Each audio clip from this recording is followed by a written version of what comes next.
Nashik ring road साठी माझा व माझ्या शेतकरी बांधवांचा या विकास कामाला, या प्रकल्पाला संपूर्ण पाठिंबा आहे.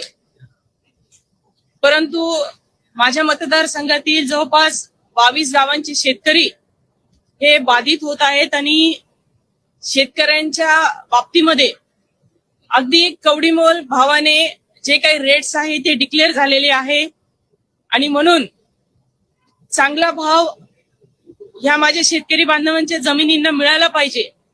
कारण ज्यांनी जमिनी विकल्या त्यांना मार्केट रेट प्रमाणे चांगले दर मिळाले, परंतु ज्या शेतकरी बांधवांनी आपली काळी आई जपून ठेवली हा त्यांचा गुन्हा नाही.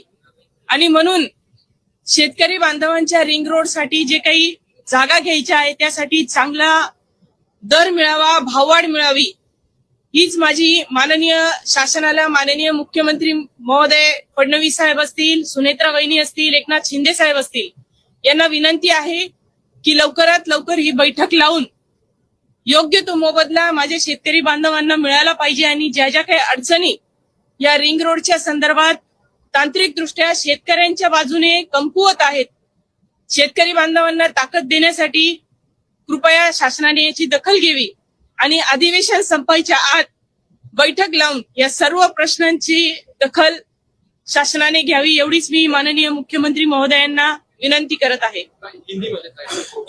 या अगोदर तुमचं पालकमंत्री असतील ज्यांच्याकडे सध्याला या सगळ्या गोष्टींचं काम आहे, एकूणच मुख्यमंत्री स्वतः देखील लक्ष देखील वारंवार सांगितलं होतं. अशात ही परिस्थिती तुमच्यावर का आली की तुम्ही स्वतः सत्ताधारी असतील? मी सत्तेत आहे ते माझ्या शेतकरी राजामुळे, माझ्या मतदारांमुळे.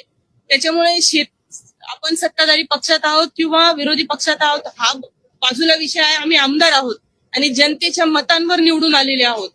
त्याच्यामुळे माननीय गिरीश भाऊंनी पण भरपूर लक्ष या प्रकल्पामध्ये घातलेलं आहे.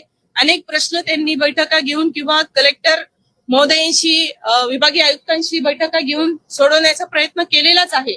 माझी मागणी ही माननीय मुख्यमंत्री महोदयांनी ही बैठक लावून भाववाढ करावी हा माझा प्रमुख प्रश्न आहे. आणि शेतकऱ्यांना जर जमिनीला चांगले दर मिळाले नाही तर हा शेतकरी बांधवांचा असंतोष हा मोठ्या प्रमाणात तुम्हाला सगळ्यांना दिसून येईल. तो होऊ नये. प्रकल्पाला कुणाचाही विरोध नाहीये. आज सगळे शेतकरी जे काही प्रकल्प आहे त्याला जागा द्यायला, कारण विकास झाला तर सगळ्यांचाच होतो, फक्त शासनाचा होत नाही, तो शेतकऱ्यांपासून व्यापाऱ्यांपर्यंत सर्वांचा होतो.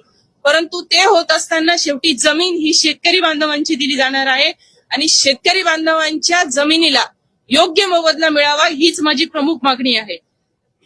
हिंदीमध्ये सांगा.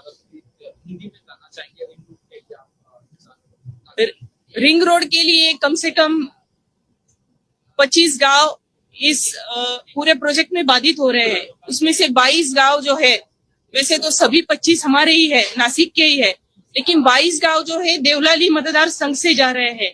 और वहाँ के जो किसान हैं उन किसानों का जमीन देने के लिए कोई भी विरोध नहीं है, लेकिन जो उनको रेट दिए गए हुए हैं, जिन लोगों ने जमीन रखी है उसको कसा है और हम लोगों को वेजिटेबल्स रहेंगे, अनाज रहेगा, वो प्रोवाइड करते आ रहे हैं.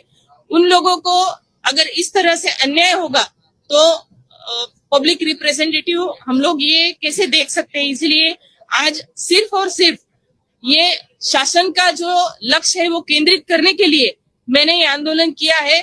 मुझे पूरा विश्वास है कि माननीय मुख्यमंत्री महोदय और सुनेत्रा वहिनी है, एकनाथ शिंदे साहब तो हॉस्पिटलाइज है, लेकिन दोनों भी हमारे नेता जो है वो हमारा ध्यान रखेंगे और ये सेशन खत्म होने के पहले एक मीटिंग लेके पूरा पॉजिटिव रिजल्ट हमको देंगे, ये हम लोगों को उम्मीद है.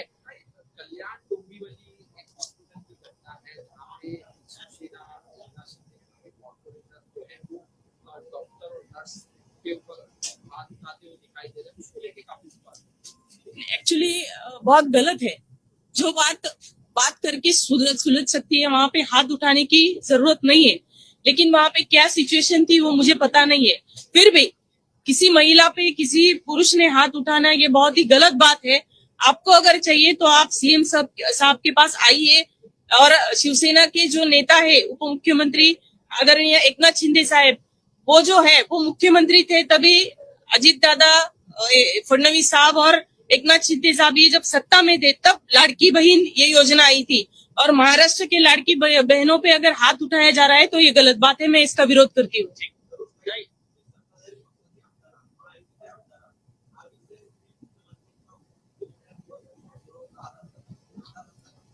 मी माननीय मुख्यमंत्री महोदय यांची जवळपास 5 वेळा भेट घेतलेली आहे। ते अत्यंत सकारात्मक आहे, मी मनापासून त्यांचे आभार व्यक्त करते। परंतु ह्याच अधिवेशन संपायच्या आत ही बैठक लावावी, ह्या गोष्टीवर लक्ष केंद्रित करण्यासाठी माझं हे आंदोलन आहे।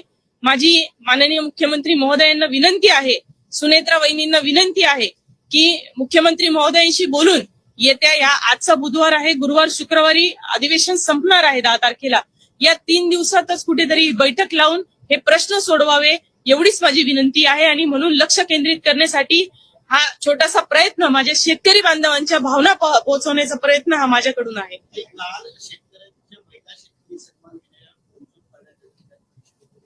असं असताना दुसऱ्या दिवशी एका सत्ताधारी पक्षातल्या महिला आमदाराला शेतकऱ्यांसाठी पाहिलं दुर्दैव नाहीये, दुर्दैव म्हणता येणार नाही, हे लोकांप्रती असलेली आमची भावना आहे। आम्ही शून्यातून इथपर्यंत जेव्हा पोहोचतो ते लोकांच्या मतांवर पोहोचतो। मग आम्ही सत्तेत जेव्हा बसलो आहे तेव्हा जनतेमुळे बसलेलो आहे। मग आज काल जेव्हा विधान परिषदेमध्ये महिला शेतकरी जे काही धोरण आलेलं आहे त्याचं नक्कीच स्वागत हे तळागाळातून होतं आहे, मी सरकारचं अभिनंदनही करते। परंतु शेवटी हजारो प्रश्न माननीय मुख्यमंत्री महोदयांपुढे आहेत आणि माझ्या प्रश्नाला मी वाचा नाही फोडायची आमदार म्हणून, माझ्या मतदारसंघाची तर कोण फोडणार आहे, दुसऱ्या आमदाराची मी वाट बघू शकत नाही। आणि म्हणून माझ्या मतदारसंघातले प्रश्न माननीय मुख्यमंत्री किंवा शासनापर्यंत पोहोचवणे हे माझं आद्य कर्तव्य आहे। आणि म्हणून हा एक लक्ष वेधण्याचा प्रयत्न हा माझ्याकडून झालेला आहे आणि त्याची दखल सकारात्मकपणे माननीय मुख्यमंत्री महोदय घेतील याची मला पूर्ण खात्री आहे।